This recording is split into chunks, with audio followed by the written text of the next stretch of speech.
Do you want to be healthier, yet you just don't know what to do? All these shows telling you this and that, but nothing seems to work. Well, listen close. Golden State Media Concepts has got something great for you. The Health and Wellness Podcast dedicated to workout trends, healthy eating habits, diet, and everything about healthy living. Join us in our banters as we help you not just live life to the fullest, but live it to the healthiest.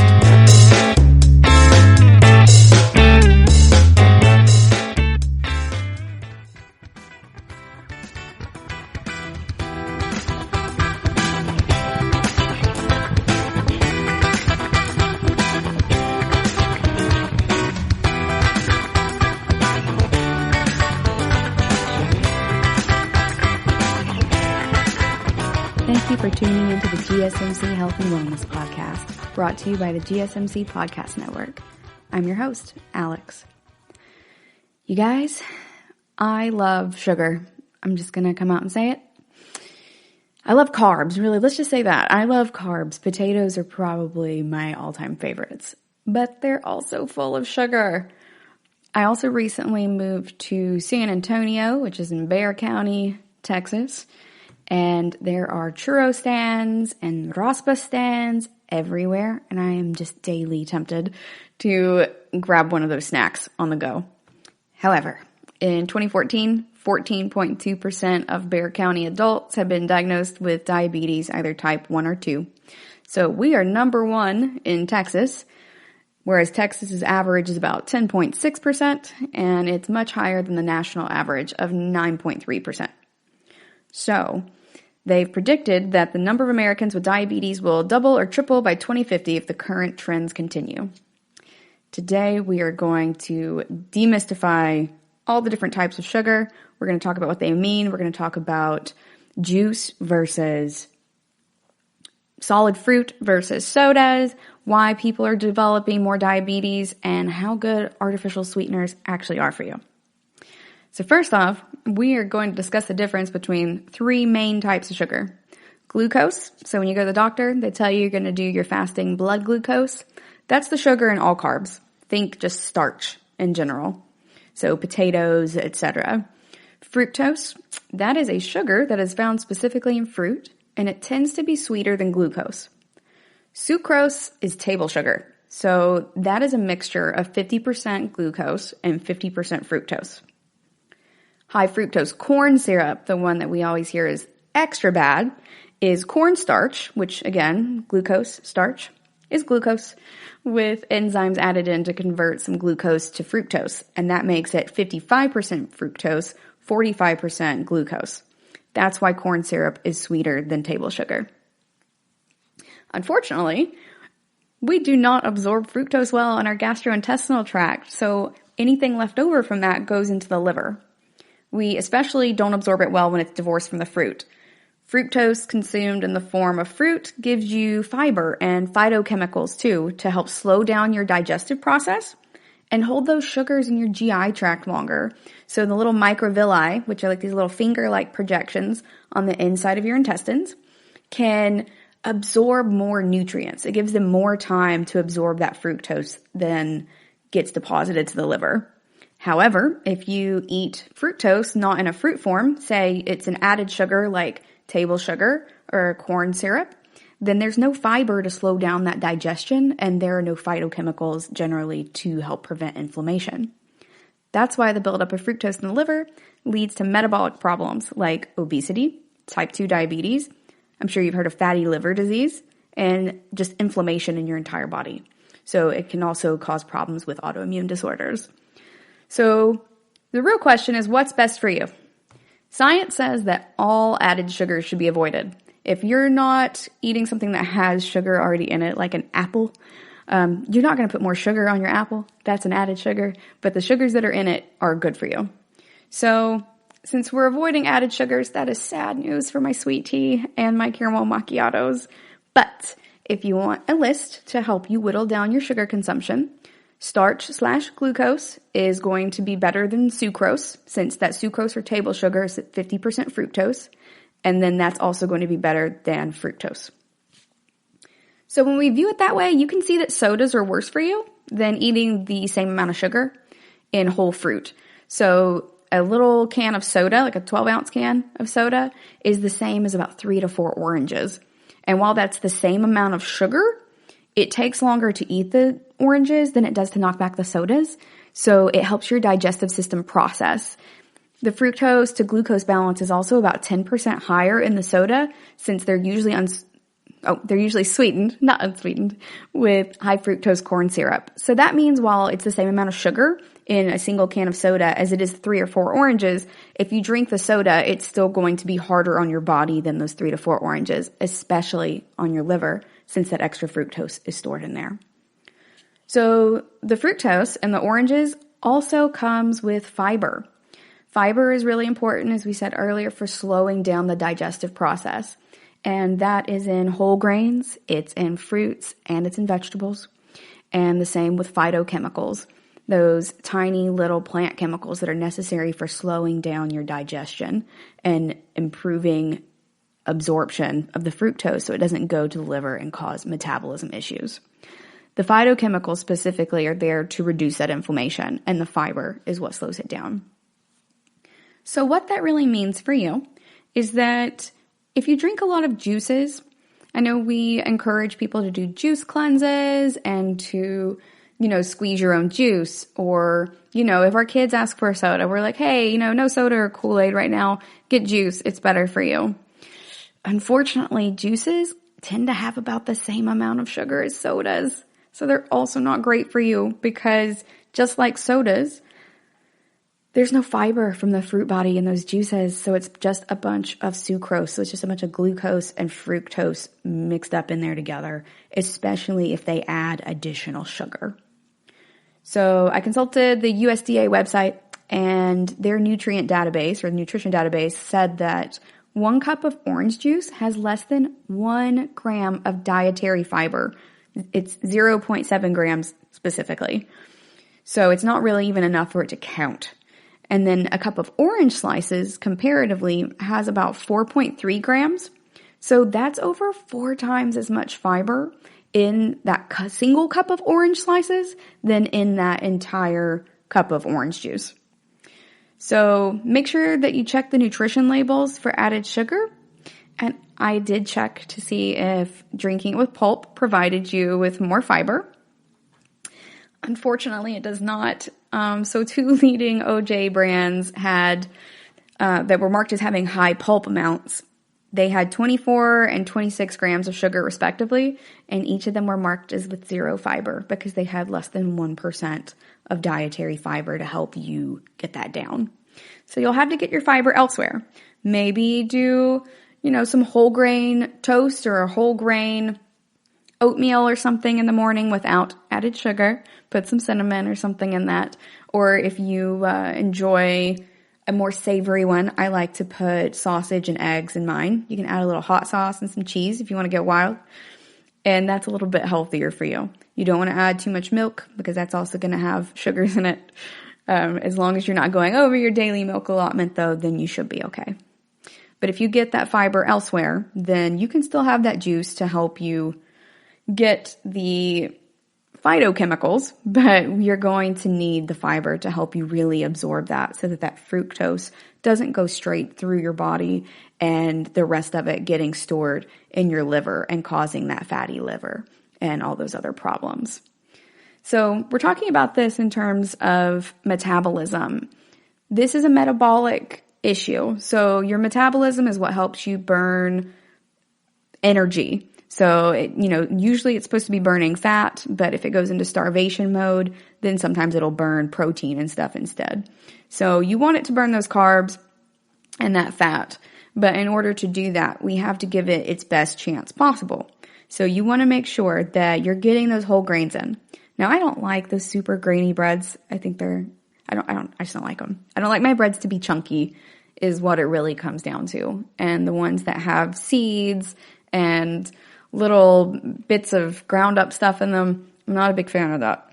I do eat wheat bread, and I will eat honey wheat sometimes if I want it a little sweeter, and I know I shouldn't. I'm working my way up in like a step down program, I suppose. And we're going to get to the point where I'm not eating that as much, but right now I'm just reducing the amount of bread that I eat. So for me, if it's something that has extra calories in it, but not really a lot of nutrition, like white bread, I'm not going to be eating that. Or if I do go out and I have a McDonald's cheeseburger like I did the other day, then I'm generally not eating the bun, actually. So my general rule for that is unless it adds a lot of flavor, like substantively to my meal, then I'm not going to eat the bread or those carbs. So I'm not adding a bunch of pasta to my dinner if I'm having just regular pasta that's not whole grain or anything. I'm just going to go ahead and mostly have meat, and I put zucchini in there too to help hearten it up. But that's one of my tricks for it. So you don't want to totally deprive yourself or you'll crave it, but you do want to back down on it a little bit. All right, up next, we are going to talk about phytochemicals and what those are. But right now, we're going to take a little bit break, and we'll be back in just a minute.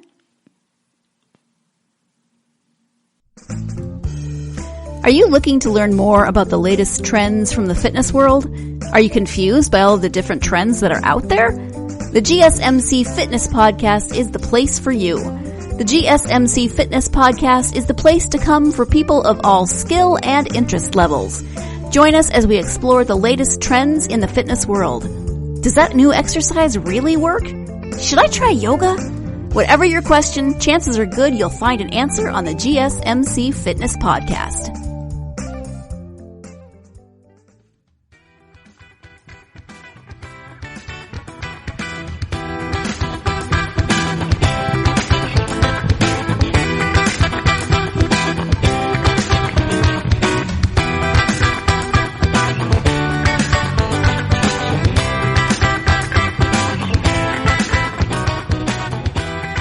Welcome back. In our last segment, we were talking about sugars, the different types, and how we classify what is good and what is bad for us. Next, we're going to talk about phytochemicals. So, what are phytochemicals? I know I mentioned them in the last segment as being part of the good part of fruit that gives you fiber and helps you process that fructose by keeping it in your digestive tract longer. Just slows down digestion. But what are they really? So to find out, I consulted the American Institute for Cancer Research. Turns out plant is phyto in Greek. So it literally means plant chemicals. These are natural chemicals that are made in the bodies of plants, so fruits, veggies, whole grains. And they're not necessary, but they are beneficial. They're helpful for human health. They give plants their color, their flavor, and their odor. So if you've ever heard of flavonoids, then yep, those are the Flavor Town chemicals. They can also help our bodies out, though, when we eat them. So we've talked a little bit about how they could reduce inflammation, but they also act like antioxidants. I know we throw that word around a lot, too. So we're going to talk about antioxidants and free radicals and what that actually means. Antioxidants neutralize free radicals. So free radicals are the bad ones. Antioxidants are the great ones. They stop the free radicals in their tracks before they can cause any damage. So vitamin E, vitamin C, those are both antioxidants. Phytochemicals act like antioxidants. The way that these both work is they donate their electrons to the free radicals. It's free radicals. What are those?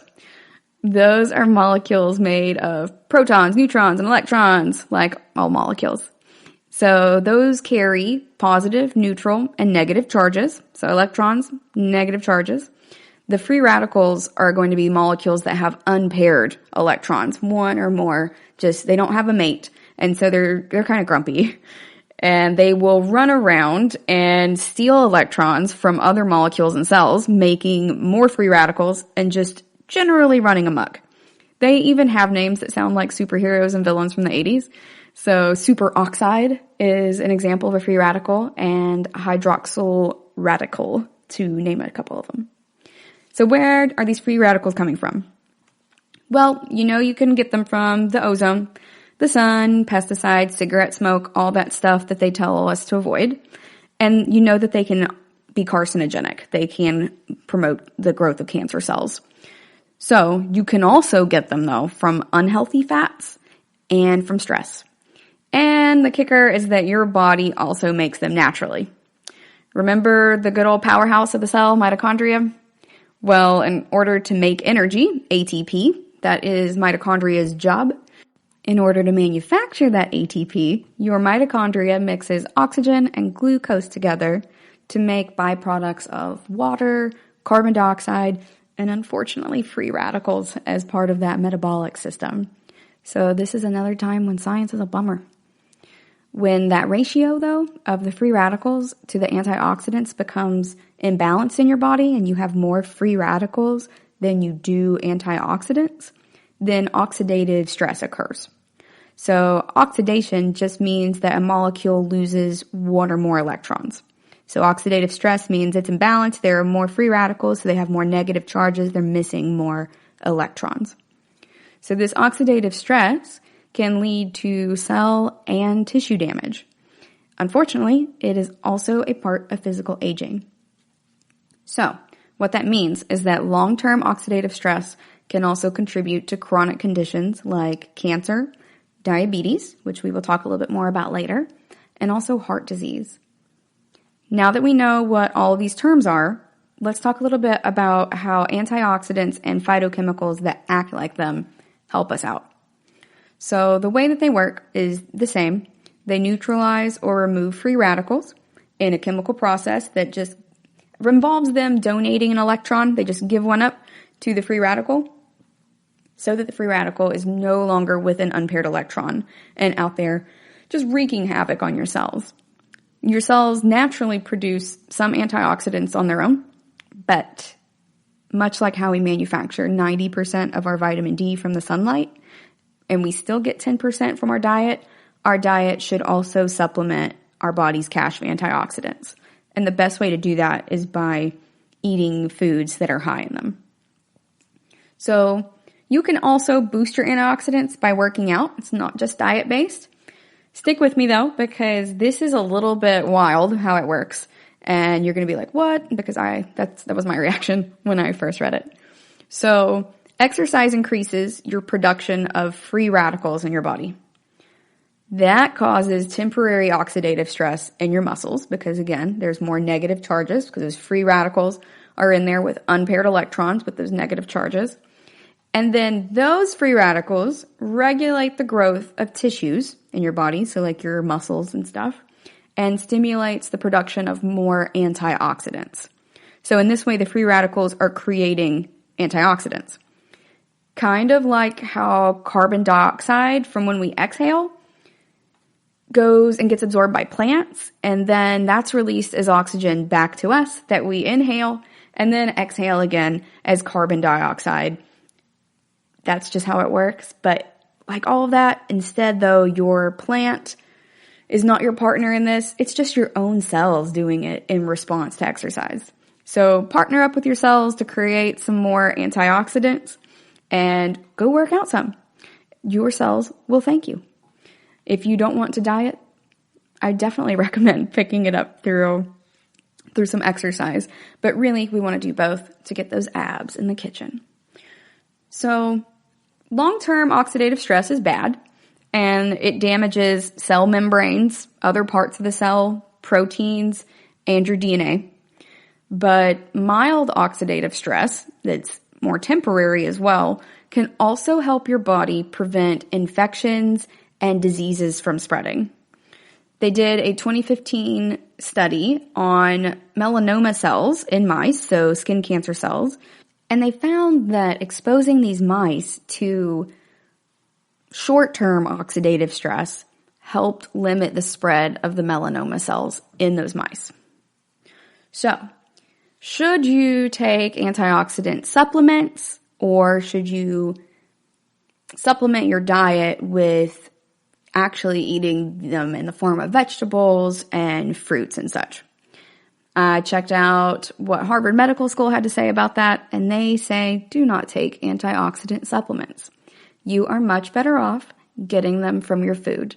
So, as we talked about earlier, these phytochemicals act like antioxidants, these flavonoids and such, but antioxidants themselves tend to be things like vitamin C and vitamin E. So Harvard Medical School is saying, hey, maybe don't try to just take supplements. Don't just take these pills of these vitamins. You should really be getting them mostly from your food. And that is also what all of my dietitian and nutritionist friends have to say.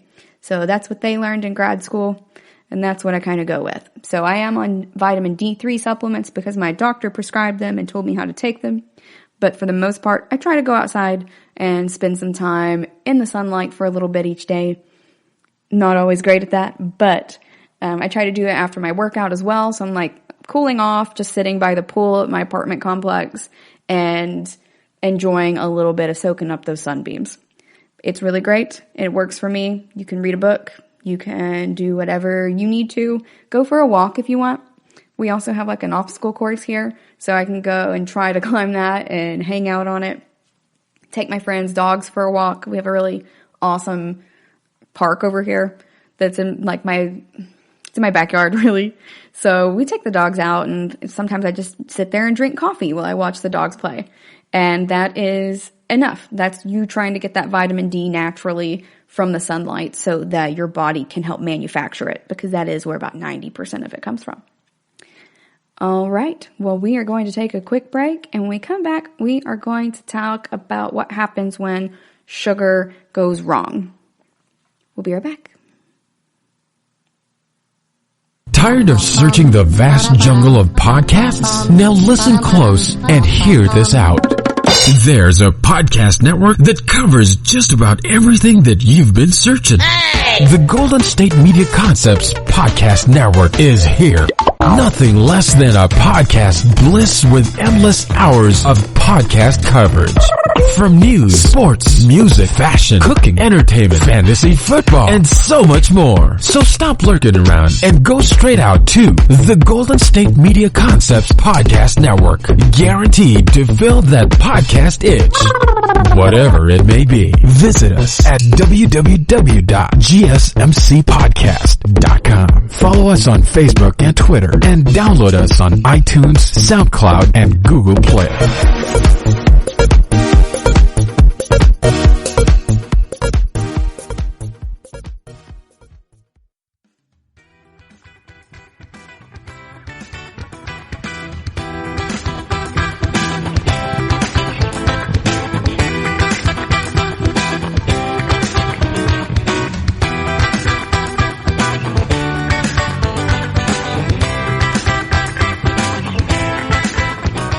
Welcome back to the GSMC Health and Wellness Podcast.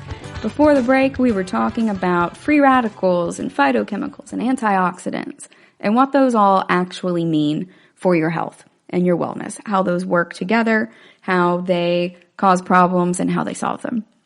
Now we're going to talk a little bit about metabolic issues. So mostly diabetes. We're going to talk about how sugar uptake can go wrong.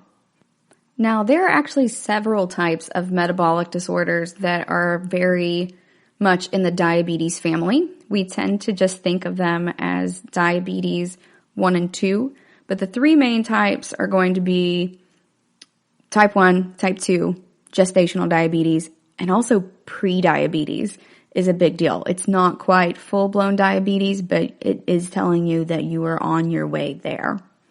So we're going to talk about the differences between them to help understand exactly what's going on and the differences between the two.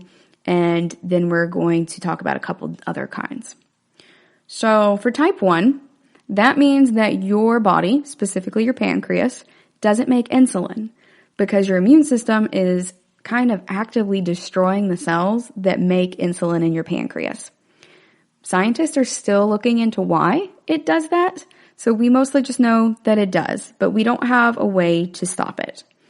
That is the type of diabetes where you usually see it diagnosed before age 30, and you see kids, getting insulin shots or a pump infusion. Insulin is really the only treatment for it at this point. Since we don't know what is causing it, all we can really do is treat the symptoms of type 1 diabetes. We can't treat the cause. Once we figure out what the cause is, and everyone kind of agrees on that, then we will be able to perhaps find a cure for it. Unfortunately, right now, 15,000 kids per year are diagnosed with diabetes in the U.S. per the American Diabetes Association. You are 4 times as likely to get type 1 than type 2. However, just a few decades back, fewer than 5% of diabetic children were type 2. Now 20% of diabetic children are type 2. So that has increased by a large margin in the United States. And in the UK, 90% of all people with diabetes have type 2. So the numbers from the US are 20%, but that's just in diabetic children. So children who've already been diagnosed with diabetes. And in the UK, 90% for all people. They didn't specify specific ages in that one who have been diagnosed with diabetes. So that's a lot for type 2. Type 2, it makes your insulin. So your pancreas is manufacturing insulin in your body, but it's either not making enough or it doesn't absorb it correctly because your body cells become resistant to insulin at that point. Now, that means that your body feels like it isn't getting enough because it isn't. You're still making it, but your body isn't absorbing it. So as far as your body is concerned, on the receiving end of that shipment, they're just like, where did the package go? So even though it's making more than it needs to keep your blood sugar in a normal range, it's causing some more problems because then it's starting to build up. And especially if you're eating a lot of fructose, then it's going to be storing that in your liver, and that's going to cause some secondary problems. You're going to get fatty liver issues, or you're going to get, your diabetes is going to really be causing havoc with your body at that point. So it's trying to make all of this insulin, and it just keeps building up. It goes into your liver, and it's still not absorbing enough of it, and eventually your pancreas just gets burned out from working all the time, and it'll progressively make less and less insulin. So with type 2 diabetes, 3,700 kids per year are diagnosed with it in the U.S. They used to not be as affected as adults, so that is an alarming trend that we're seeing. And Dr. Lauer from the University of Kansas Hospital has stated that the number of kids who are in a pre-diabetic state or who are insulin resistant are many more than the number who have a formal diagnosis. The healthcare load is going to be enormous coming out of this. So during the first few years, type 2 diabetes can be managed with diet, exercise, and monitoring your blood glucose at home, generally. The more difficult symptoms, though, with circulation and with wound healing, etc., tend to start about 10 years after your diagnosis. And at that point, most people have to take tablets or inject insulin. So what Dr. Lauer is getting at from this is that more children are pre-diabetic and diabetic than ever before. And people are getting diabetes, especially type 2, because type 1, you're kind of born with that, and you're usually diagnosed before age 30. The ones that are getting type 2 diabetes it's going to be more expensive, and it's going to be much longer that they have to experience this lifetime toll.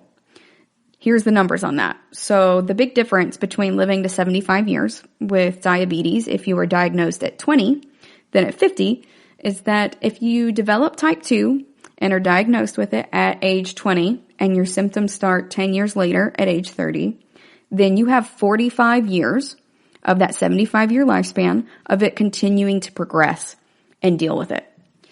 If you developed type 2 diabetes at age 50 and it started causing all those problems 10 years later, as it typically does at age 60, then that's only 15 years of progressively worse symptoms such as circulation issues and subsequently wound healing because you need good blood flow in order to heal well. That is 1/3 less in healthcare cost terms and in personal health struggles in years. So 15 years versus 45 years. That's a lot. And people are getting this younger and younger. So for perspective, the CDC predicts that 1 out of 3 kids born in the year 2000 will develop diabetes. It's 2020, you guys. Those are 19 and 20-year-olds right now. We're going to talk a little bit about gestational diabetes and pre-diabetes as well. So these are less often talked about, but it's important to understand them.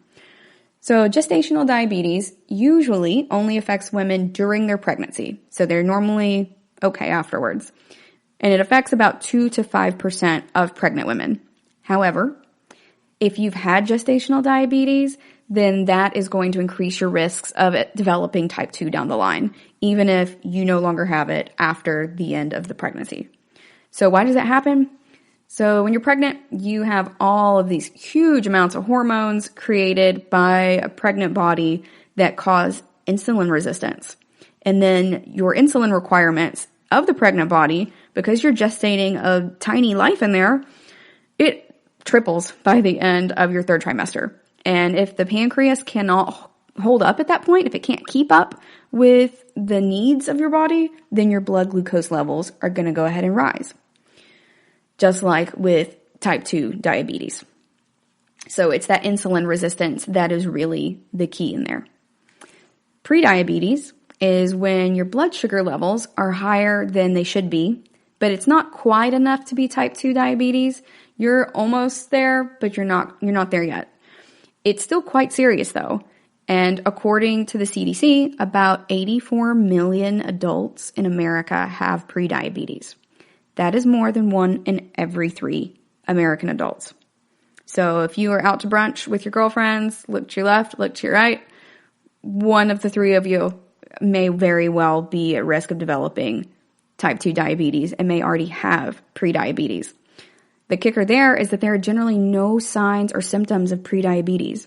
So if you're finding that you're having symptoms of diabetes, like you're more thirsty than you usually are a lot of the time, or you have to pee more often, or you're so tired, like you are at the point of fatigue, or your vision feels like it's blurring or it's getting worse, then the Mayo Clinic recommends that you go see a doctor at that point for a blood sugar screening to check for those diabetes risk factors, because you may already have type 2 diabetes.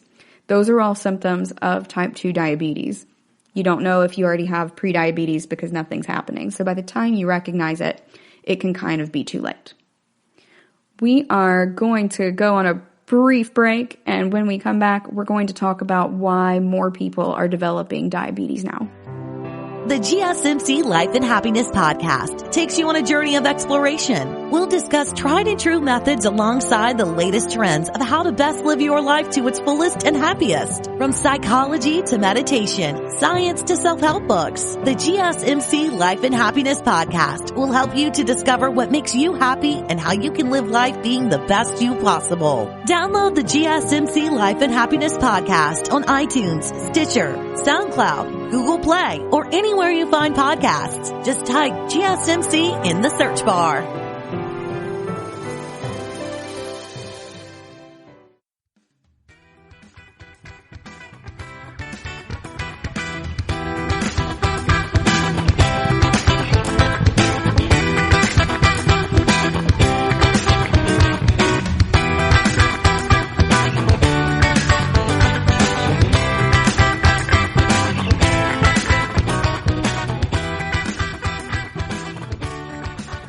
Welcome back. Before the break, in our last segment, we were talking about different types of diabetes, what they really mean, what they're caused by, and the differences between them. So right now, we are going to talk about why more people are developing diabetes than ever before. We talked about how children are particularly getting it at higher incidence at this point, and they are more likely to have diabetes if they were born in the year 2000 and later. So this is just growing each year.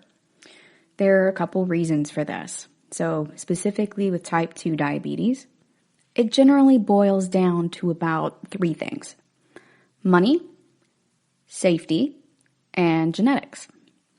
So first off, with genetics, they can cause you to be predisposed to certain conditions. Now, when we talk about that in genetics, just because you have genes that are associated with specific issues doesn't always mean you are going to develop those issues.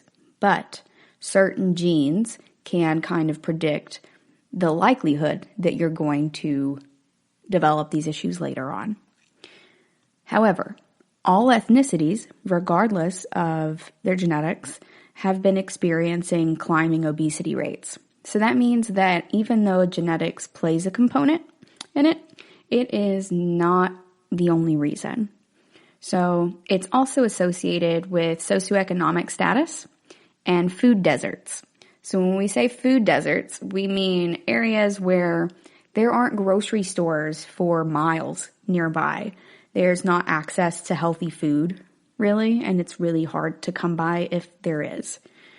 So in that respect, the less money that you make, so the lower your socioeconomic status, the more difficult it is for you to obtain this good food that is full of good nutrition instead of just calories. Because remember, just calories isn't nutrition. You can have a soda, a 12-ounce can, and that's going to be the same amount of sugar as 4 oranges, 3 to 4 oranges. And that's really going to be a big problem for you because it's the same amount of sugar, but not all the other nutrients. There's far more dietary fiber and everything inside of those oranges. So it does matter. We can't just replace calories with calories and call it a day. The nutrition matters in and of itself. Now, you couldn't tell that to me in community college. Mr. Morgan tried, but I definitely believe him now. At that point in community college, my Fit and Well for Life teacher, who taught me a great amount about my metabolism and about how the human body really breaks down food and what's good for you and keeping an eye on what you're eating. He had us do this assignment where we just had to journal what we ate for a week. We didn't have to try to eat better. We just had to go ahead and keep track of what we were eating. And then afterwards, we had to go through and Google how many calories were in there and how many nutrients and the different types for each. And at that time, I was 17, 18. I was eating a couple of tangerines a day, a bunch of Dr. Pepper, and a Totino's pizza. And I was like, okay, this is just one Totino's pizza. This is my regular meal because I'm taking a crazy amount of credit hours and I'm working so many jobs. I think it was 3 at that point. And I also was, I was tutoring people. And I had something else going on at the time. I don't remember. But I was super busy was my point. So I was like, okay, cool. I remembered to eat today. I'm doing great. But I had to Google how many calories were in that pizza. And it was 750 calories at the time. I'm not sure how many are in them today. This was over 10 years ago. But at that time, it was a lot. And I was like, whoa, 750 calories. And then like the single cans of soda weren't that much, but they really started adding up. And it was a problem. And then I was having all of these oranges or these tangerines. And I'm like, oh yeah, they're tangerines. They're fine for me. But it was skyrocketing my fructose, especially in combination with the processed pizza and with the sodas. And I was not really getting enough dietary fiber to be doing my body a solid on that. Like, I was not being very kind to myself, even though I was enjoying myself. And I'm like, oh yeah, I feel great. I feel fine. I could not do that diet now, you guys, at 31, like I could in community college. So I've learned a lot of lessons. I have a lot of respect for my professor at this point. He did make an impact. He doesn't know it, but I listened to him. I stopped drinking so much of that. It just took me a little bit. All right. Another thing that causes some problems with more people developing diabetes, in addition to conflating your calories with your nutrition and your genetics, is safety. So that might not be immediately apparent as a factor, but going outside and playing today is a lot different from when I was a kid. Unless you have family surrounding you, it's really difficult to just go, okay, yeah, just go out in the yard. With the advent of the internet, we're just more aware in general of terrible things that happen around us, and it makes us more fearful. I'm reading a book right now by Steven Pinker called The Better Angels of Our Nature, and the subtitle is Why Violence Has Declined. So I haven't finished the book yet, but he is making the argument, and there are tables and charts and stuff for me to examine as I go along, that historically humans have always typically been violent, but that we are getting less violent as time goes on, and we're not having to compete for as many resources on an individual level. I think it's a very interesting argument, and I am excited to finish reading the book, especially as an anthropologist. I'm very curious as to where he goes with this and what data he's collected for it. But even though researchers like Steven Pinker have been studying this and they're saying that it is less violent than it used to be, the world seems like a very scary place all the time because we have access to global news and we can see terrifying things that are happening over the globe, whether they be natural disasters or human dangers. So it just makes us more afraid to let our kids go out there and be on their own. And I totally understand that. I worry about my nieces and nephews and my godson as well. But part of that is also our kids aren't getting to play out in the neighborhood by themselves because the busier that we are as the supervising adults, we would have to be out there watching them for them to get all of this exercise. And for some people who are working multiple jobs, especially parents in lower socioeconomic status who are doing their best to get by and provide for their kids, they don't necessarily have the extra time to do that as well. So kids are more sedentary than they used to be because of socioeconomic constraints. Also, gym memberships and school sports gear cost money.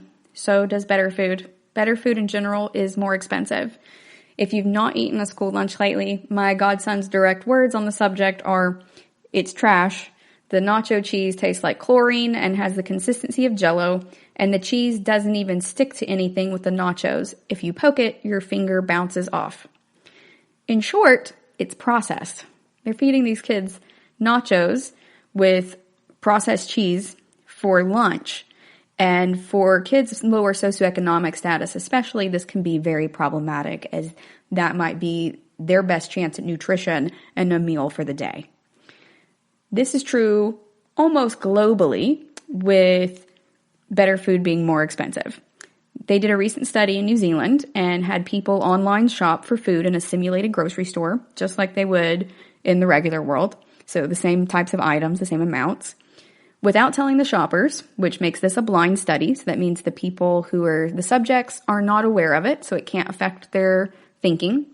The scientists changed the prices for some people and implemented a sugar tax for some, and they subsidized healthy foods to make them cheaper in other simulations. And they found that when healthy food was cheaper, people chose it more. And when a sugar tax of 10% was implemented for unhealthy foods, then people chose those sugary foods that are less healthy 12% less. However, in lower socioeconomic groups, that was 17% less. So part of the reason that people of lower socioeconomic status are eating more junk and are more prone to being overweight and being diabetic is because it's just cheaper. That they're going for calories over nutrients. And that's what they need to do in order to have enough calories to get through the day. And money at the same time, hitting that budget. I once had someone tell me that poor people feed their babies potato chips. And it immediately made me very upset because as a food bank box recipient as a child, I can tell you that the food in there was generally not very healthy. It was a lot of smashed bread and Kool-Aid packets and processed food. The boxes were crushed. It was not very healthy. In no way constituted anything that resembled healthy meal planning. It wasn't really planned. And that's not necessarily a food bank's job. Their job is to get calories into people's bellies. And I don't fault them for that. They're doing the best they can with the resources that they have. But unfortunately, the reality of that remains that people still aren't getting proper nutrition. Children still are not getting proper nutrition. And while the calories keep them alive, proper nutrition will keep them healthy. You can be overweight and still be malnourished because malnourishment is not the absence of any calories. It's the absence of good nutrients in the calories that you are getting. And that can lead to some issues snowballing. If you don't have proper nutrition, then you're going to end up having some health and wellness problems, especially when poverty is introduced. Because if you don't have good nutrition, it can lead to medical problems. And when you're already poor, you likely don't have insurance. I didn't growing up. And you'll often avoid in the long term going to the doctor. And you avoid it in the short term. So you don't go until it's really bad. And thereby you are increasing your health debt in the long run. And I mean that literally for people who have lower socioeconomic status and people of color who are disproportionately affected by that, but also for our healthcare system monetarily and figuratively, like the term sleep debt, where you miss getting enough sleep each night and you're getting 6.5 hours, which is the average that adults are getting right now, versus the 8 or 9 that you should be getting, 7 if you ask some sleep researchers. You're not getting enough. And so you kind of owe a debt. And so the next night you are like, okay, I'm going to go sleep earlier tonight. Well, it doesn't work that way. You can't really recoup the lost sleep time, just like you can't entirely recoup this health debt. So on that note, we are going to go into a quick break. And when we come back, we're going to talk a bit about artificial sweeteners. Are you tired of the same old news? Are you sick of the seemingly endless political spin and negativity? The GSMC America Still Beautiful podcast is a weekly news podcast covering all the top positive and uplifting news stories. We cover stories that will inspire, uplift, and remind you of the good in the world. Tune into the Golden State Media Concepts America Still Beautiful podcast to get all the great and positive news stories of today. Download the GSMC America Still Beautiful podcast on iTunes, Stitcher, SoundCloud, Google Play, or anywhere you find podcasts. Just type GSMC in the search bar.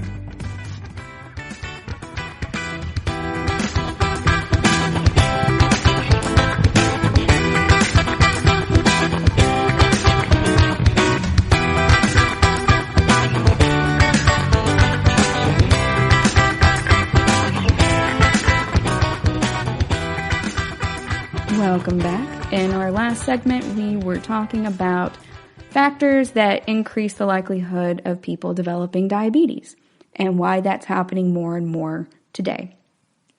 Those included money, safety issues, and genetics. And now we're going to go ahead and move on to artificial sweeteners. So, diet sodas, are they really better for you? A few years back, I actually did a metadata study on this. So this means I studied data that already existed, other people's research. I looked at a bunch of it, like a literature review, where you just look at a whole bunch of different types of data and you run some of the numbers yourself and combine some of the information to get a good look at the overall body of research for that field. So I studied that a lot just for curiosity's sake. I was very curious about whether artificial sweeteners were good for you or not, because people kept trying to talk me into drinking Diet Coke or diet soda in general when I was trying to quit soda myself. When I was like, oh, I'm on my step down program. They're like, why don't you just drink Diet Coke or diet whatever? And I'm like, oh, I don't want to drink diet. I don't like the taste. So I wanted to study it to see if there was even any truth to it. So what I found was that health issues related to obesity have increasingly been brought to the forefront of our attention as a nation, the consumption of sugar-sweetened foods and those impacts on health outcomes, specifically weight.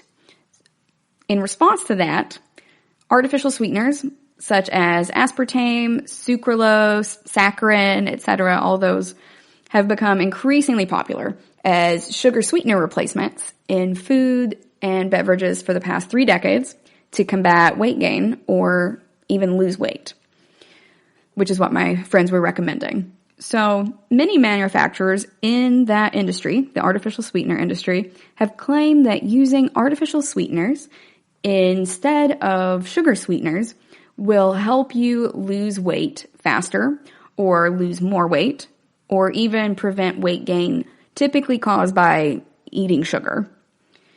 But there are also some epidemiology studies that suggest that frequently eating artificial sweeteners also leads to an increased risk of excessive weight gain. Also, there are other negative health outcomes. That was just the main one that they found there. Contributing factors to that are issues like eating more sweetened foods and more sweetened beverages, because people think that because they're diet or because they're low sugar, that they are not going to have a negative effect on your weight gain. It's like, oh, this is good for me because it's low fat or it's low sugar or it's low carb. And that kind of isn't true, because you have a neurobiological response to eat more food. And that is triggered by the consumption of artificial sweeteners. So the cravings that you get for sugar in your body are these little receptors, right? And it's like a puzzle piece where only one type of shape can fit in there. And all of these sugar molecules are going to be that same shape. So when you have that craving, you need to eat sugar in order to fit that puzzle piece in. But if you have an artificial sweetener, it's not shaped the same way, essentially. And so it cannot entirely satisfy that craving. Your body goes, oh yes, I had sugar, but I can't deactivate this craving because I didn't get enough. I still need more energy. And so you'll crave more sugar because it cannot be completely sated. So what that means is that short-term eating artificial sweeteners can result in weight loss. And there are 2 studies I read about that. Raben et al. 2002, Catenacci et al. 2014. And they both found that sugar sweeteners versus artificial sweeteners had a weight gain association, but they thought that artificial sweeteners helped you lose weight and that sugar ingestion helped you gain weight. The other one found that the exact same thing, but their study was more subjective and it relied on retroactive self-reporting. So afterwards, after people ate the stuff, then they would be like, oh yeah, this is what I ate. They might not necessarily remember it correctly. And it's going to be a little bit different. So there are a little bit of limitations to those studies, but short-term consumption of artificial sweeteners will result in weight loss, and long-term consumption, if you use artificial sweeteners in place of regular sugar sweeteners, that's going to result in weight gain. So not just eating more sugar, but the same amount of table sugar, which as we talked about earlier is sucrose. So it's still 50% fructose, which is the bad one, and 50% glucose. Even just changing the type of added sugar from artificial or from regular to artificial can cause that problem in the long term. So we want to kind of avoid that. There were a couple of other articles I read that supported the fact that there's a correlation between long-term weight gain and drinking more artificially sweetened beverages. And one of them actually took place in San Antonio. And they studied these people it's called a longitudinal study. So that means it's over the course of several years. It's for a long time. And they found that there was a relationship between eating artificial sweeteners and your neurologic responses, and that the longer you drank these and the more artificial sweeteners that you drink, then you are going to gain more weight in the long term. Most people in the study, after a couple of months, experience weight loss. And then when they continue drinking these diet sodas and stuff, that was the major one that was a problem for them, then it caused weight gain in the long run. So after a year or so. Now, that did not vary by sex. It's going to be different. So they did another study in San Antonio for all of Bexar County, actually, and they found that 1 out of every 8 Bexar County adults has been told by a doctor that they have prediabetes or borderline diabetes. That's a lot. And remember, with prediabetes, there are not a lot of symptoms. A lot of times just being heavier and obesity is going to be your biggest predictor of that. And then 9 out of every 10 people with prediabetes in the United States don't know that they have it. Because like we said earlier, you are not going to necessarily know. It's not going to flag you until it is type 2. So that's a little bit scary at that point. And I have some more numbers for you on it. This study found that from the ages of 18 to 29, about 1% of them have diabetes in this area. In age 30 to 44, it's about 6%. Age 45 to 64, 22%. So people 45 and up are more likely to develop diabetes. And they also found that the age group of 65 and up had about a 33% chance. But they did not find any significant differences between the prevalence of diabetes in males versus females. So that was 13% for males and 15% for females. Now, they also found a tie with socioeconomic status in this specific study, and it found that $25,000 or less, if that's how much money you made, then you have a 24% likelihood to have diabetes. You are more likely than other people to have that. 25,000 to 49,000, 9%, and 50,000 or more, 8%. So very clearly, the more money you have, the more you have to spend on food. And you're able to obtain better nutrition. You're less likely to live in these food deserts as well.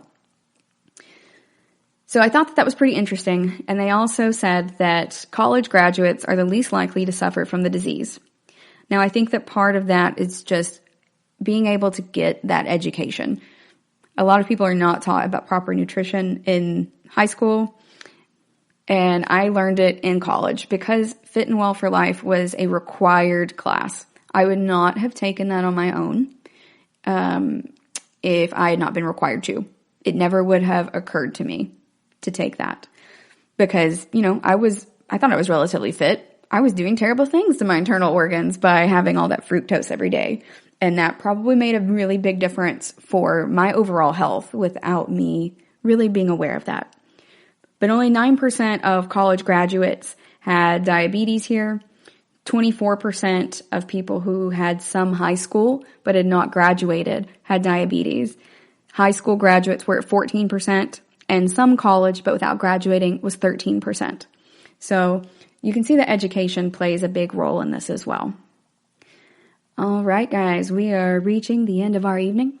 We're going to go on another quick break, and when I come back, we're going to talk a little bit about how to adjust it by diet, how I quit soda, and the good news about sugar.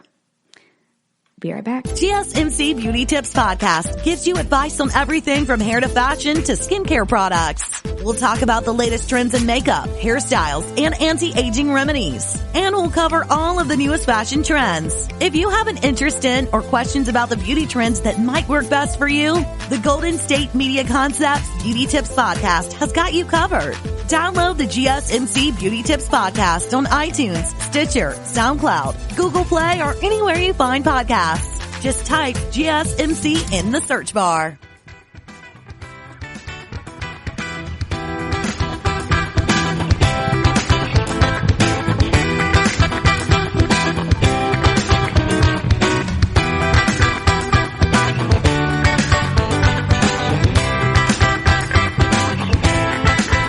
Welcome back. In our last segment, we were reviewing how artificial sweeteners can actually cause weight gain in the long term, but in the short term, you think that they're working and helping you to lose weight. But it doesn't entirely work because it's not the right shape puzzle piece to tell your brain that it doesn't need to crave sugar anymore to get you more energy.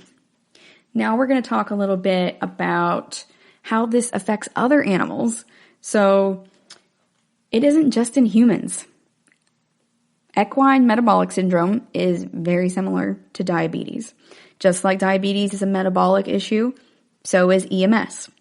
If you've ever been to a petting zoo, you may have seen some really lumpy miniature donkeys and ponies. This affects ponies, donkeys, and horses. And by lumpy miniature donkeys and ponies, I don't mean they're just chunky. I mean that they have big pads of fat near their neck and the base of their tail. That's a sign of equine metabolic syndrome. And it's primarily caused by insulin resistance. And that is caused by overfeeding the animals high-carb diets. So sweet feed or just general feed that is high-carb in nature and is not it's not grass and stuff. It's not the other healthy stuff that they need. They're just getting these pellets.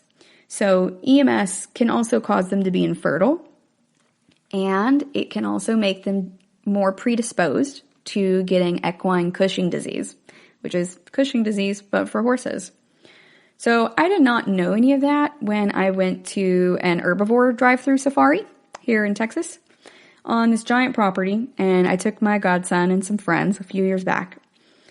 The last stop before you leave the park, so you've gone past all of the zebras, all of the springbok and stuff. I think there were also some giraffes and all that jazz, and they're kind of just walking around freely, and you wander through with your car really slowly. All of those animals, we'd already passed by them, and the last stop before you leave the park is the donkey section. So these donkeys, they're not entirely the last stop, but the way that the road winds around, they go back and forth between one of the stops that's near the last stop and the actual last stop. So the road loops in around on itself, and they just stay in this little island between the two parts of the road. And so when cars are leaving, people who've been holding out on the animals with those pellets will just dump the rest of the bags out with the donkeys, because you don't quite know that you're going to be ending your safari at that point until you see the sign. Because the animals all wander around. Just because it says, on the map that you should be coming up to the donkey part doesn't mean that that's actually what's there. So, you get to that park and everybody dumps out the rest of their pellet bags for the donkeys. And as you can imagine, they're kind of overfed at that point because people didn't know that the end was coming. So they're like, okay, let me save up this bit just in case there's something really cool coming up that I haven't seen yet, or something that I was supposed to be back there and they're just happened to be up here now. So when my godson saw them and mentioned how lumpy those donkeys were, my friend Molly told all of us in the car about equine metabolic syndrome. She's like, actually, those donkeys aren't just lumpy. That is a metabolic problem because they're overfed with these high carbs, because she had seen it in other donkeys before. So if you love the donkeys, maybe rethink feeding them at petting zoos, or at the very least, ask what's in the pellets. And if they look like they have those big lumpy fat pads like near their neck and at the base of their tail, like up on their backs, then maybe don't feed them that, because they are already getting overfed and it is essentially causing an insulin resistant form of diabetes, like type 2 diabetes in these donkeys. So that said, you can adjust diabetes by diet a little bit. So you can't entirely control for it, but you can give your body its best chance. And part of that is in your microbiota. So in your gastrointestinal tract, you have all of those gut bacteria in them. And there was a study with mice a few years back where the scientists transplanted some of those gut bacteria, that microbiota, from the GI tract of obese mice into lean mice and vice versa. They found that the lean mice got chunkier more rapidly. So not only did their weight increase, but also the rate at which they gained weight increased. And they didn't change their diets. And then the obese mice lost up to 1/3 of their body weight. That's a lot. So there are similar differences in the gut bacteria of humans who are obese versus lean. And that implies that a lot of your gut bacteria could be promoting weight gain. So how do we address that? Feeding your gut good foods that are high in fiber. So making sure that you're choosing fruit instead of fruit juice or sodas. That's going to help slow down digestion and allow those microvilli, those little finger-like projections in your intestines, to absorb more nutrients. And that will also help your gut bacteria stay healthy, which is kind of important because you have about 10 times the bacterial cells in your gut than you do human cells in your body. There are trillions more of them. So those microbes play a large role in digestion and regulating metabolism, and they're also thought to influence your mood. So they're super busy down there. So you want to make sure that those gut bacteria are very healthy and that they're getting the proper nutrients from you eating to give your body its best shot. So as I said, choosing whole fruit instead of juice is going to help. I also recommend using my uncle's rule. So in his house, for every soda or juice that you drink, you have to drink 2 16-ounce bottles of water before you can have another unhealthy item. I really love that process. I didn't love it as much when I was 18, but I definitely am a huge fan of it now, and I try to practice that in my life when I'm at my house. So a lot of times I found that I'm not really hungry or thirsty. I'm just bored, and that's not great. So I try to drink that water, or sometimes green tea without any sweeteners in it at all. And I found that getting down that water or that tea helps quell the hunger pains, and it also spreads out the timeline of when I'm ingesting food or drinks. So if nothing else, it's going to spread out how long it is between you snacking, really. And if nothing else, having your kids do that is going to have them chugging water. So even if they're just chugging the water to get to the next soda or the next juice pack, they're still going to be getting that water in there.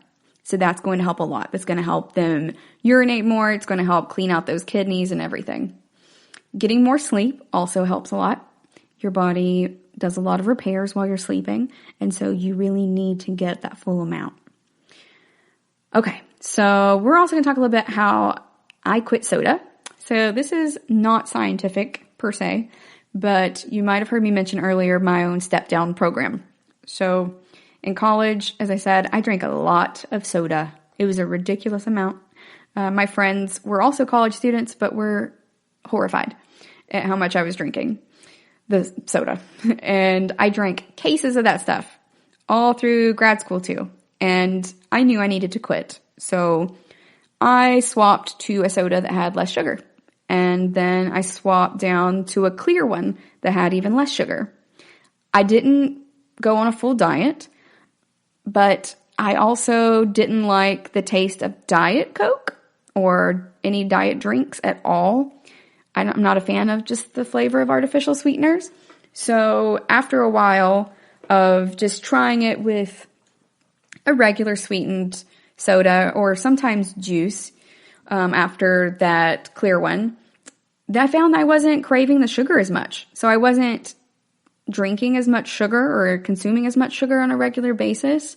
And so my body got used to having less sugar. And then by the time I finished and I stopped bringing soda into the house, so that was another rule that I made where it's like you can have it if you go out and you have dinner or something with friends, but you can't bring it home. That really helped me get off of it. And it's not a real diet per se. I was just limiting my sugar intake and drinking less of it.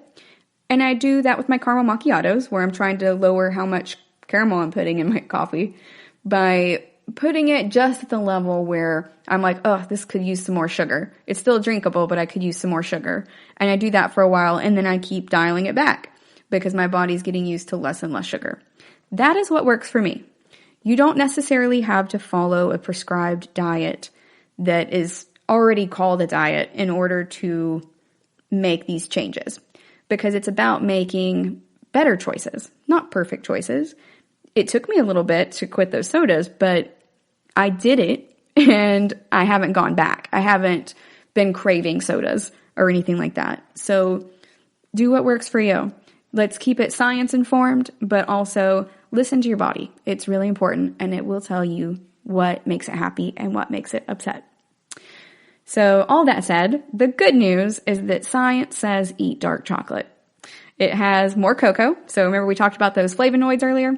Cocoa has more of those flavonols as well to act as antioxidants.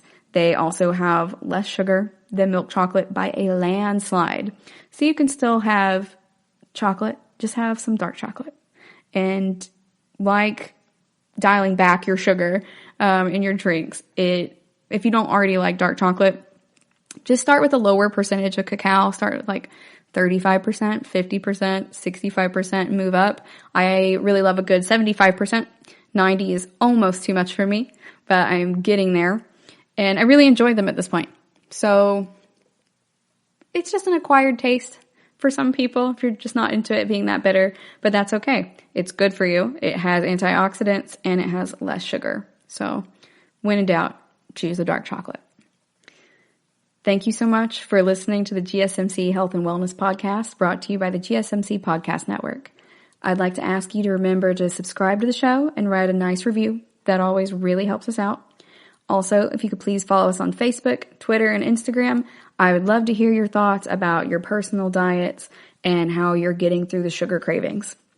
Thank you. Have a good night. You've been listening to the Golden State Media Concepts Health and Wellness Podcast, part of the Golden State Media Concepts Podcast Network. You can find this show and others like it at www.gsmcpodcast.com. Download our podcast on iTunes, Stitcher, SoundCloud, and Google Play. Just type in GSMC to find all the shows from the Golden State Media Concepts Podcast Network. From movies to music, from sports to entertainment, and even weird news. You can also follow us on Twitter and on Facebook. Thank you, and we hope you have enjoyed today's program.